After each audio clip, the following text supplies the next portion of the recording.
Yes, your eyes do not deceive you. The title is not an exaggeration, a lie, or clickbait. This really is about to be my first time playing Need for Speed Most Wanted. But why? Why now? Well, why not? I was never into open world racers growing up. I was much more of a closed circuit kind of guy. I loved San Francisco Rush, Dirt, Grid, NASCAR, and of course, Burnout. But lately I felt just a bit disillusioned with racing games, and instead of complaining about modern games, I figured I would go back in time and give these old games a chance that I never played. And what better place to start with than Need for Speed Most Wanted? It's the best-selling title in the Need for Speed franchise and the best-selling racing game not named Mario Kart or Gran Turismo. I've only played a handful of Need for Speed titles, most of them the newer ones, so I thought I was doing myself a disservice by not at least trying it. And so, after browsing eBay and spending 60 freedom bucks, here we are. As a new player, I have a unique perspective, and so I thought that I would share my thoughts in this video. I didn't look up any cheats, tricks, car build guides, or anything like that during my initial playthrough. I wanted to go into the game completely blind and completely as a new player, with only the game itself as a reference.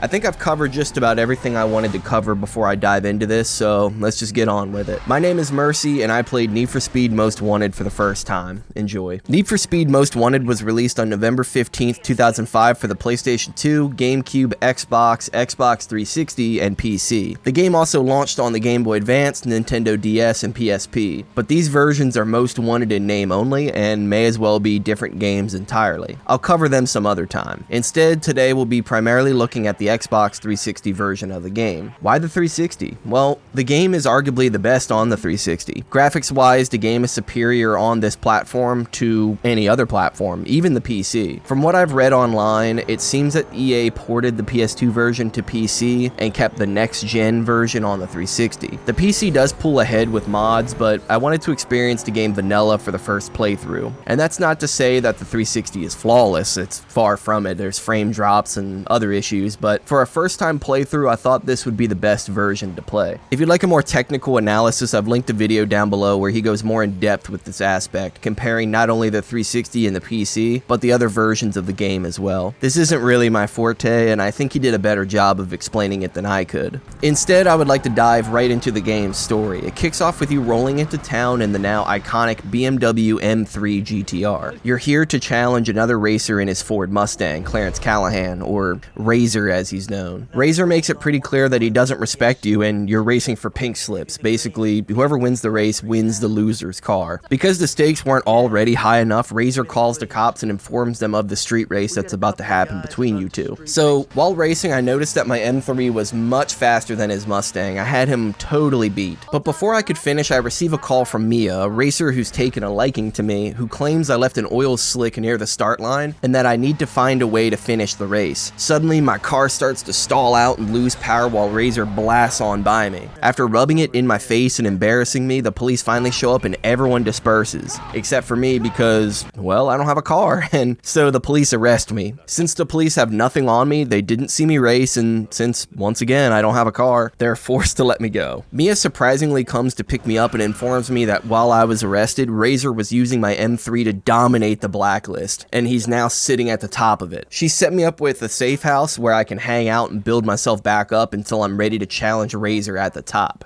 It's my job to work my way up through the blacklist, which are the 15 most badass racers in Rockport. The story exists to push the gameplay forward, but that's not necessarily a bad thing. I've said it in the past with racing games, I don't really need a story, and while that's still true, I can appreciate when developers at least try. The game does have a big twist near the end that I won't spoil today in this video, but I'll just say that the signs were there that this character wasn't who they said they were. Take that as you will. I wanted to focus on the live action cutscenes, which the actors talk to the camera directly, making it seem like they're talking to you, the player, and not a character in game. All of these scenes are filmed in live action, like I said, but they have a filter over them to make them look more game-like and animated. I like it. I think it gives the game a very distinct appearance. If another game like this exists, I don't know of it. I also just love how Razor and the rest of the blacklist interact with you. They're all just so condescending and never give you any sort of props ever. ever. They're constantly beating you down and berating you. You're the new guy in town after all, so that should be expected, but to me it gives us, the player, more reason to push forward. We not only want the glory of being the best racer in Rockport, but we want revenge. They made it personal. We want to prove these guys wrong. I don't know how many times I've said it on this channel in the past, but I love revenge stories. It's cliche, whatever you want to say, but my thing is I like having it all, then having it ripped away from me and restarting at zero. And that's exactly how the story goes in Need for Speed Most Wanted. So now that I have the safe house from Mia, I have money to buy whatever car I can afford. My choices are a Lexus IS 300, a Fiat Punto, I hope I said that right, or a Chevy Cobalt SS. I've only ever seen the Chevy Cobalt a handful of times in games, so I decided that would be my starter car. And so I was off to challenge number 15 on the blacklist, Sunny. Each blacklist member has their own little bio, their own car, and their own personality. When first being introduced to them, you'll get a few headshots of the character and a short cinematic of their car, along with a short bio. Sure, they aren't as fleshed out as Razor is as individual characters, but they don't have to be. We're not going to be spending a whole lot of time beating these guys, so why get to know them all that well, you know? But before I can challenge Sunny, I have to reach certain goals so he'll take notice of me and allow me to race in 1v1. I have to win 3 races, complete 3 milestones, and reach a total bounty of 20,000. I'll just go in order, starting with the races. Races are subdivided into a bunch of different categories, but they're ultimately all either racing against other drivers or racing against the clock. Let's start with the most basic mode, the circuit racing. Circuit racing has you driving on a connected track with a set start-finish line over a certain number of laps, most commonly 3. You'll have 3 opponents, and whoever crosses that finish line first wins. Depending on the size of the course, these races can go on for a while. Early on, tracks are pretty small, but as you progress, courses get longer and more technical, and that applies to all of the different game modes here. There are also sprint races where you go from point A, the start, to point B, the finish, against 3 other racers. There are also knockout races, which are similar to elimination races in Burnout 3, where each lap the car in last place is eliminated from the race. So you have to be consistently fast to win these events. One catastrophic error can ruin your entire race and force a restart. Next up, we have Toll Booth, one of my favorite modes in the game. Basically, it's a time attack mode where you're passing through a certain number of toll booths under a certain time limit, and depending on how quickly you get to the next toll booth, time is added to your total. Once you hit that final toll booth, it's done. Why is this my favorite? It reminds me a lot of those old school racing games with checkpoints, but they've done it in a very immersive way with world objects instead of a big number or arrow in the center of the screen. The other reason why is that I don't have to deal with the other racers. It's not that the other racers are stupid or anything, far from it. They're really fun to race against most of the time. I love bobbing and weaving through traffic, picking and choosing shortcuts to best suit your lap time, all while this game's killer soundtrack blasts in the background. Bands like Bullet for My Valentine, Avenged Sevenfold, Static X, just pure early 2000s angst, and I love it. But it has to be said that the rubber banding in this game is probably the worst I've ever seen. And I'm not saying that rubber banding is necessarily a bad thing. I like competitive races, especially in arcade racers like this, but if I'm 12 seconds ahead on lap 2 and I haven't made any major mistakes, my opponent should not be passing me with half a lap to go in the race. Now, how often did this happen? I can't put an exact number on it. It wasn't all of the time, and I wouldn't say it was common either, but when it did happen, it stuck out in my mind. Thankfully, this issue wasn't too much of a problem in Speed Trap. Speed Trap isn't about being physically in first, but it's about how fast you can pass through checkpoints. Technically speaking, even if you're in dead last, you can speed through these checkpoints faster than the leaders. Every time you pass through a checkpoint, your speed is added to your total, and at the end of the race, whoever has the highest total speed wins. Now, the caveat here is that you can't just hang back and be the fastest. Once the car up front passes the finish line, your total points will drop until you yourself pass that finish line. There were a few times where I had the best overall speed by a wide margin actually, but I lost because I took too long to cross the finish line. Alternatively, there were times where I was second into points, but so far ahead physically that I got the win by bleeding my opponents of points. It's really fun and adds some anxiety and mystery to the mix. Lastly, we have a mode I don't really know how to feel about called Drag. It's a point A to point B sprint race. So what makes this so special? Well, first thing is they force you to use a manual transmission, which isn't a big deal to me. I usually use automatic in these arcade racers, but I'm kind of used to it coming from sim racing. You have to really make sure you shift at the correct time. If you shift late or redline too long,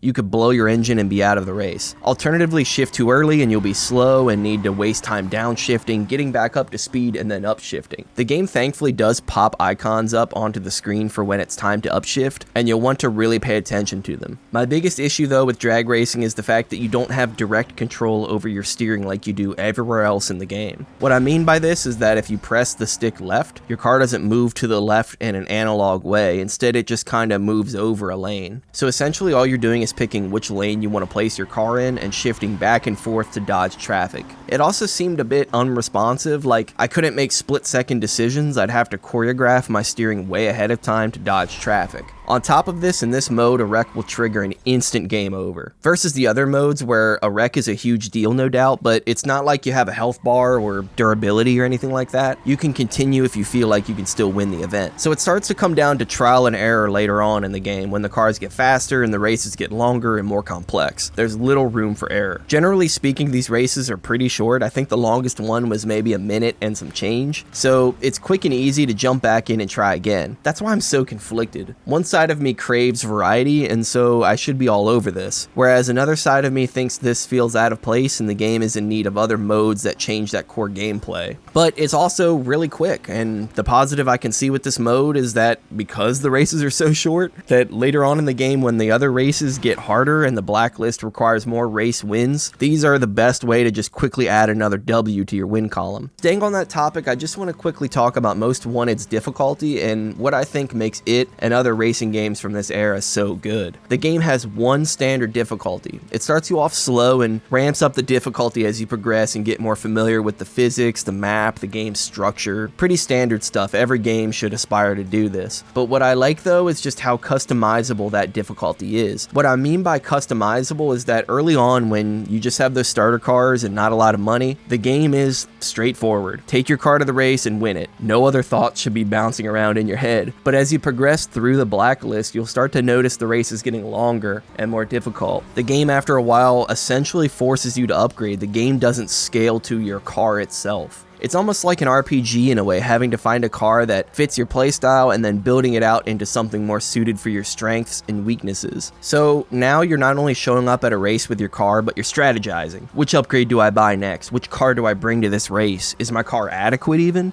It's something I racked my brain with many times while playing Most Wanted. And thankfully there are plenty of cars to choose from, 32 exactly, from 20 different manufacturers. These manufacturers range from common brands like Ford and Toyota to luxury brands like Porsche and Aston Martin. And I know it doesn't sound like a lot with most manufacturers only having one or two cars represented, but it felt like it. This is a game with pretty slow progression. I don't think this is the kind of game where you're collecting every car available, and that's okay. It's not like you're going to win a handful of races and be able to afford a Lamborghini Murcielago, with most of the sportier exotic cars being locked behind beating certain members of the blacklist. Even if you somehow saved up enough money to buy one of these cars, they're locked until you've made enough progress. But like I said, it's not that kind of game, and lore-wise it fits. You've had your car taken from you, you're restarting from zero, so you have to get crafty and use what you have. And I think that's a big reason why I prefer this game and other games like it instead of the modern festival racer car collectathon that's taken over the industry. Every car in this game felt like an upgrade, something I really had to work for. It gave me time to either fall in love with or absolutely loathe the car that I currently had. I was forced to learn its ins and outs, strengths and weaknesses, what could be improved on, and most importantly, when it was time to move on. And so I started the game with the Cobalt, like I said earlier, but I quickly realized it was not going to be my workhorse. It was slow, and to be honest, it's a bit boring. I wanted something with a little more oomph, so after taking down the first two blacklist members, I bought a Mitsubishi Eclipse. And I used that for a bit, taking out 2 to 3 more blacklist members with it before switching to the Mitsubishi Lancer Evo. A beautiful car, but again, one I only used for a member or two. I then moved to the Mazda RX-7, which funny enough turned out to be my workhorse, my mid-game workhorse. I used this for the majority of my time in the game, just upgrading it and modifying it the best way I could with the money that I had. I refused to sell my cars during my playthrough so I could show you guys what I bought and used, so you're welcome. The one car that finally dethroned the RX-7 though was the Chevy C6 Corvette, which I used pretty much until the end of the game. It's absolutely beautiful, one of my dream cars to be honest. I tried to make it look like that one paint scheme in GTA 4 on the Coquette. I probably wouldn't do this in real life, maybe, but whatever. If you know, you know. But this was my late game workhorse. The Corvette was absolutely insane fully upgraded. It was nimble, it was light, it was quick, and I was able to do pretty much everything I needed to in it. You know that saying, jack of all trades, master of none? Well, it doesn't apply here. The Corvette upgraded was the master of all trades. Knowing this channel though, I would be making a huge mistake to not at least mention the Ford GT, which I purchased as soon as possible because let's be real for a second, it's the dream car. I mean, just look at it, it's freaking cool. The thing is, once I modified it and took it out for a spin, I don't know, man, the Corvette still felt superior. It handled better than the Ford, looked meaner to me, and most importantly, of course, it sounded way better. Speaking of that, the cars in this game sound fantastic, especially after installing turbo kits and superchargers. Here, let's take a quick break from the review to let you listen to a few of these cars. Crank your sound, take a listen.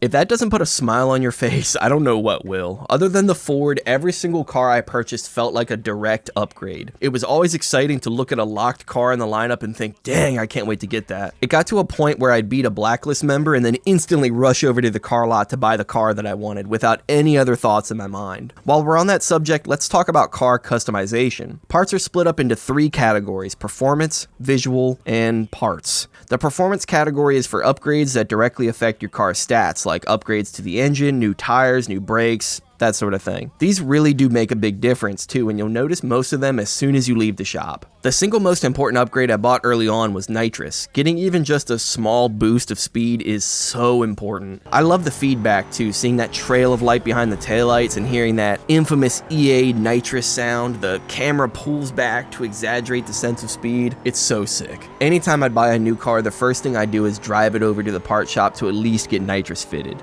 On top of this, there is a limited tuning option that can be accessed by pausing the game anytime during free roam. By simple, I mean it's just sliders as opposed to something more in depth like you'd see in a simulator, like changing specific values and stuff. I admittedly didn't use this too much. I found that most of the cars I used felt really good once I bought some performance upgrades. Sometimes I'd shorten the gears if I was struggling on a course with many braking zones or tight corners, for example, but that was about the only time I touched it. The category labeled parts is primarily for visual customization parts like spoilers and wheels and body kits, etc. The other category is reserved for paint, vinyls, and other surface level modifications. Think like wheel color, window tint, stickers, etc. Each car can be fitted with all these different kinds of wheels and body kits and tints and vinyls. I was kind of in shock at just how many modification items this game has. I've read online that this is nothing compared to the Need for Speed Underground games and that they toned it down for Most Wanted. I find that really hard to believe, but it makes me want to try out Underground sometime. Let me know in the comments if that's something you'd like to see next. Coming to the parts shop was always an experience, not just because of the excitement of getting something new, but also because of its unique soundtrack. See, rock and metal plays when you're out in the open world or racing, but in the parts shop, it's all rap. Not really a type of music I'm familiar with or like all that much, but I liked how the genres clashed and were sort of walled off from one another. The only rapper I recognized here was Lupe Fiasco, but I also recognized the song I Am Rock by Rockness Monster because it was in NFL Street 2. Another great game. Man, EA was really on a tear back then, huh? But getting back to the topic, while I was in the parts shop, I tried to make as many cursed abominations as I could, my favorite being the Ford GT with this hideous body kit on it. Meet the Ford F40, the Ferrari GT. Either way, I tried to make it look like a Ferrari F40. Now that I'm looking at it again, it looks pretty bad. I don't know what I was on, but let me know in the comments how I did.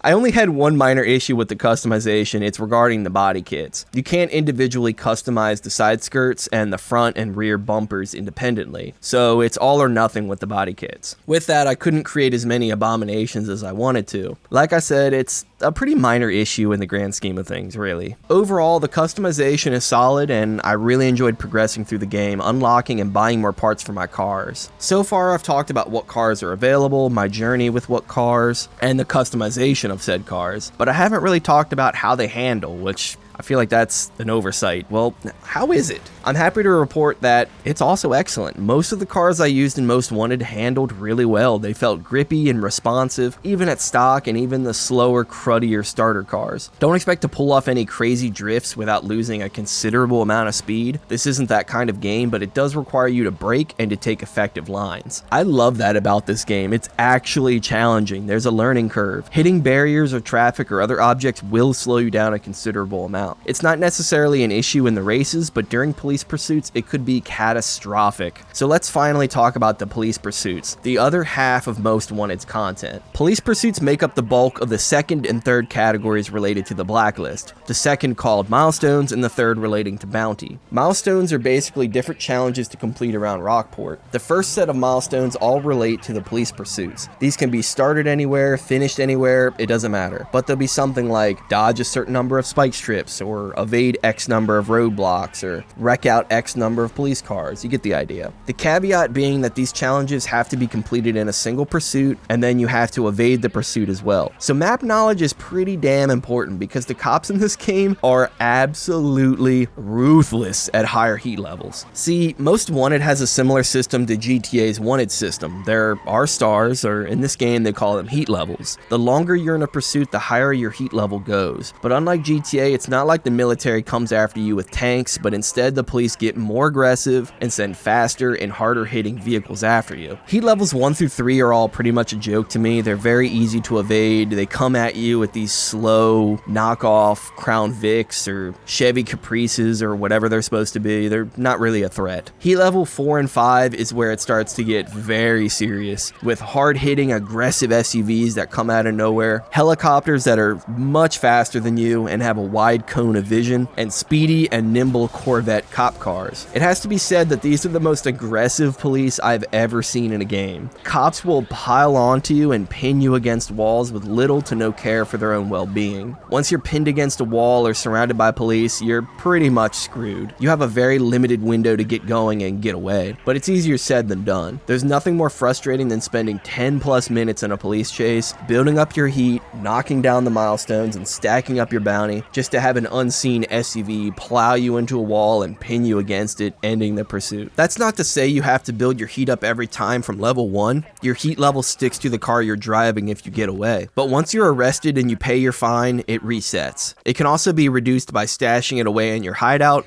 and using a different car, or by swapping parts and paint, but I never did this. I figured it was easier just to take out another car that I had instead. Once you're arrested, the police put a strike against your car, and after a certain number of strikes, they impound it. In my time with Most Wanted, this never happened to me. I was always able to pay my way out of the situation. But let's assume instead of being arrested, you escape. Once you escape, you're given a screen that tells you all about what milestones you hit, how long the pursuit went on for, how many cars you took out, etc. But instead of paying out money like in the races, it pays out bounty. This is the third and final category of achievements you have to hit to finally challenge the blacklist member. Pursuits aren't the only way to obtain bounty, but they were the easiest to me, especially as I got better at the game, got faster, more nimble cars, and I learned a few tricks. You can rack up a crazy high bounty if you know what you're doing in this game. The best way to rack up a high bounty in this game for me was to take a fast car. I used the Corvette, got my heat level up to 5, and then I went to Riverfront Stadium. For whatever reason, the AI doesn't know how to follow you around the stadium, but only if you drive counterclockwise around it in a circle. So the stadium needs to be on your left when you're circling around it. If you drive around it clockwise, they know how to follow you. Weird, but it works, trust me. Another great thing about this method is that the game never blocks your path with roadblocks or spike strips, but you're still credited with evading them because you're close enough to where they put them. The stadium connects to a highway on one side, and that's usually where they would place those roadblocks. I was able to rack up a huge bounty almost every time I did this. It's not like the method is foolproof or automatic though. There were times where I kind of stopped paying attention as much and I slammed into a barrier, or times where a cop went the wrong way and so I had to go chase him down to keep the pursuit going. But it's the best method that I could come up with. Every other time I had a heat level this high, I struggled to get away from the Corvettes. Or if I did have some distance, the SUVs would show up and plow me into the wall and pin me, allowing the Corvettes to catch up. Maybe it's a skill issue, maybe I'm missing something, but this method worked for me, especially late into the game where bounty requirements kept going up and up and up.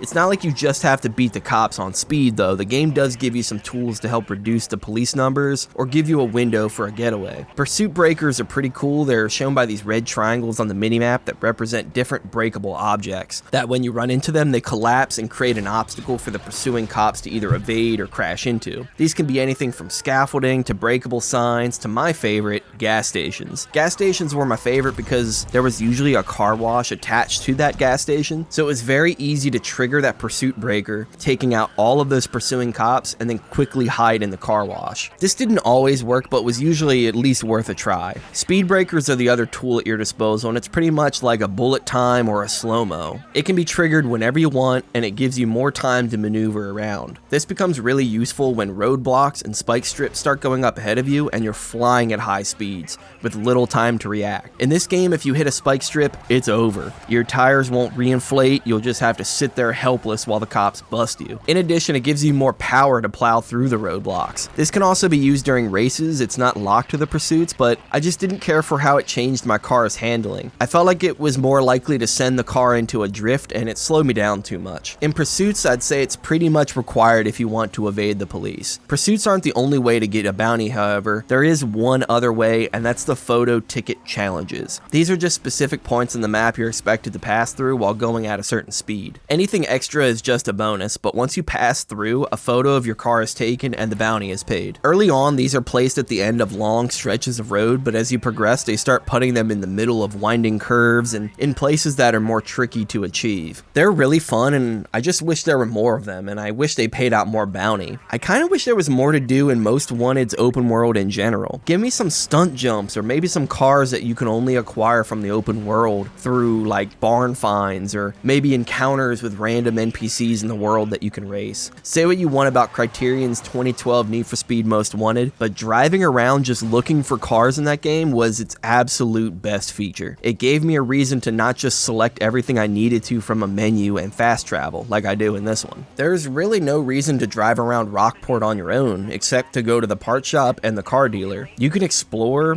sure, it's an open world game after all, but there's no real sense of achievement by doing it. You're not exploring to unlock new cars or parts or anything like that. I drove to the part shop, I drove to the car lot, and that's it. Everything else can be accessed through a fast travel menu. Yes, fast travel is optional. It's there for you if you want to use it. You can still drive to specific markers on the map to start races if you please. But why would you? It just seems odd. It seems like a strange thing to do if you can save yourself a few seconds or minutes even and just teleport to your next location. I don't know. I'd like to see this taken out of the game entirely. And another thing, while we're on this subject, for pursuits to be such a big part of the game, I just didn't find them to be all that enjoyable after a while. They were fine every once in a while. I just wish they would have integrated them more closely into the racing like they did in 2010's Hot Pursuit. I know that they show up during races sometimes, but they're pretty much just pushovers. Rarely did I ever have any issues with the police during races. I understand that's like the big focus of the game being called Most Wanted, but I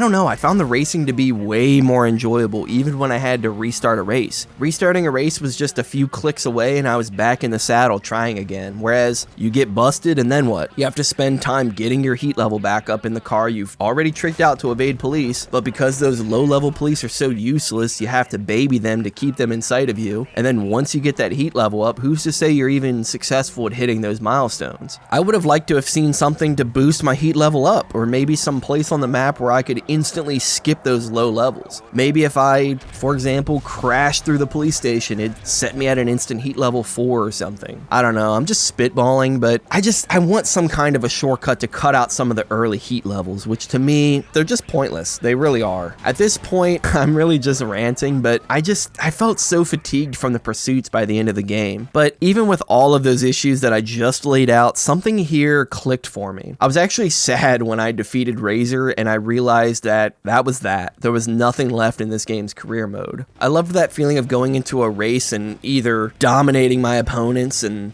going away satisfied or being embarrassed so badly I had to go to a part shop and strategically try to upgrade my car within my budget just to squeak by to progress. It's not like I enjoy being embarrassed or anything like that, but just trying to tweak my car to get by was exciting. Trying to find that balance between form and function too. Like, the game is teasing you with all of these sweet visual modifications. Like, if you throw a big gaudy body kit and huge wing on, you'll look fast. fast, but you know deep down inside you're just as slow as you were when you pulled into the shop. It's fun as hell and a gameplay loop that I just understand now. It clicked for me where so many other games have failed. It was exciting when I finally met all 3 requirements for a blacklist member and I could challenge them to the 1v1 races. Speaking of those, they're just rehashes of the previously listed races I mentioned earlier, but they're 1v1s instead of 3v1s or 4 drivers racing, whatever you want to call it. The career mode in this game is really addictive. It had me absolutely hooked, and I'm a huge fan of it. But that's not the only mode in Need for Speed Most Wanted. There are 2 other modes that you can play. The first being the multiplayer, which EA shut down well over a decade ago, so I can't show that to you today, at least not on my 360. Maybe I'll cover the multiplayer another day on the PC. Get subscribed so you don't miss that. Lastly, there's the challenge series. These are 68 different challenges that are unlocked sequentially that put you in different cars with different rules and requirements for each challenge. The challenges, unfortunately, are pretty boring in my opinion. It's either a toll booth race or a pursuit with 1 milestone to complete. That milestone changes depending on the stage, so it could be hitting a certain bounty target or dodging a certain number of spike strips or roadblocks, etc. That sort of thing. The only interesting thing about this mode in Most Wanted to me is that it allows you to drive cars that aren't available in the career mode. Traffic like taxis and minivans as well as the police. It's kind of neat, right? I also find it kind of funny that there's actually a 69th challenge, the Burger King challenge. Yeah, so how this works is if you enter a cheat at the title screen, up, down, left, right, it unlocks a sprint race challenge in the M3. I find it kind of bizarre that there's no Burger King branding on the M3 itself or Burger King branding anywhere really outside of the billboards and the restaurants that are already in Rockport's open world. I do like how once you cross that finish line though, there's a strategically placed Burger King behind your car. I like it, but I think it's a huge missed opportunity to have the king steer the M3, or you could have a challenge where you have it your way and choose your car for the challenge. You know, like there's so many like different weird opportunities here that Burger King could